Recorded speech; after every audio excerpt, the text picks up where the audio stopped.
అందరికీ గృహలక్ష్మీద తెలుగు యూట్యూబర్ ఛానల్కి స్వాగతం. బెంగళూరు మల్లేశ్వరంలో ఉన్న గంగమ్మదేవి దేవస్థానాన్ని చూపించబోతూ ఉన్నాను. గంగమ్మదేవి టెంపుల్కి పక్కనే 3-4 టెంపుల్స్ ఉన్నాయి. అవి కూడా చాలా famous and very old temples. So first కాడు మల్లికార్జున స్వామి టెంపుల్ని దర్శనం చేసుకున్నాం.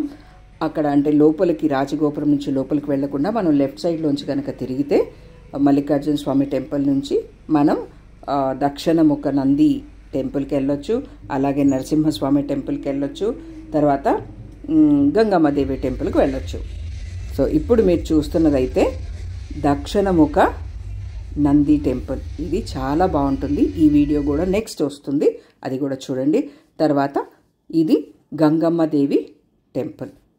రేపటి నుంచి నవరాత్రులు స్టార్ట్ అవుతాయి అనగా ముందు రోజు వెళ్ళాం మేము. ఈ అలంకరణ అంతా కూడా శరన్నవరాత్రుల కోసమే. గుడి బయట కానీ గుడి లోపల కానీ ఇంతే కలర్ఫుల్గా బ్యూటిఫుల్గా చాలా బాగుంది. లోపల కొలువు తీరిన అమ్మవారి గురించి చెప్పనే అవసరం లేదు, అంత సుందరంగా ఉన్నారు. చూసే కొద్దీ చూడాలి అనిపిస్తూనే ఉన్నారు. ఎవ్రీ ఇయర్ ఇక్కడ గంగమ్మ జాతర జరుగుతుంది. ఈ టైంలోనే కరగా ఉత్సవం కూడా జరుగుతుంది అన్నమాట. కరగా అనేది కర్ణాటకలో ముఖ్యంగా జరుపుకునే ఫెస్టివల్స్లో ఒకటి. ప్రతి సంవత్సరం గంగమ్మ ఉత్సవాలు జరుగుతాయి కదా, దానిలో కరగా కూడా ఒక ముఖ్యమైన ఘట్టం అన్నమాట. ఈ కరగా అనేది ద్రౌపదీదేవికి సంబంధించిన పండగ. ద్రౌపదీదేవి స్వర్గం నుండి భూమికి వచ్చినట్లుగా భావిస్తారు. దేవి రూపంలో ఉన్న పూజారి తలపై ఒక పూలతో అలంకరించిన ఒక ఎత్తైన మట్టి కుండను మోసుకెళ్తారు.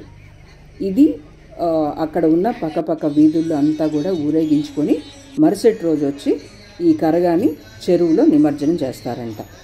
మేము వెళ్ళిన రోజే ఇక్కడ ఏదో సాంస్కృతిక కార్యక్రమాలు కూడా జరుగుతున్నాయి. సో వాటిల్లో కూడా కొంచెం మనం పాలు పంచుకొని ఆ తర్వాత అమ్మవారిని దర్శనం చేసుకోవడానికి లోపలికి వెళ్ళాం. దేవస్థానం బయట ఎంత బాగుందో లోపల కూడా అంతే అందంగా అలంకరించున్నారు. ఇక్కడ చూడండి, నందీశ్వరుడు, గణపతి, ఇక్కడ శంకు చక్రాలు అండ్ ఇరువైపులా వచ్చి మనకి డిఫరెంట్ దేవతామూర్తుల విగ్రహాలని కూడా పెట్టున్నారు. సో చూసేదానికి చాలా కలర్ఫుల్గా లైటింగ్ తోటి చాలా బాగుంది. ఇప్పుడు మనం ఇలా పైకి మెట్లెక్కి వెళ్తే అమ్మవారు కొలువుతీరి ఉంటారు. అమ్మవారిని దర్శనం చేసుకొని వచ్చేసాం. చాలా రష్గా ఉండడం వల్ల ఎక్కువసేపు గడపలేకపోయాం లోపల.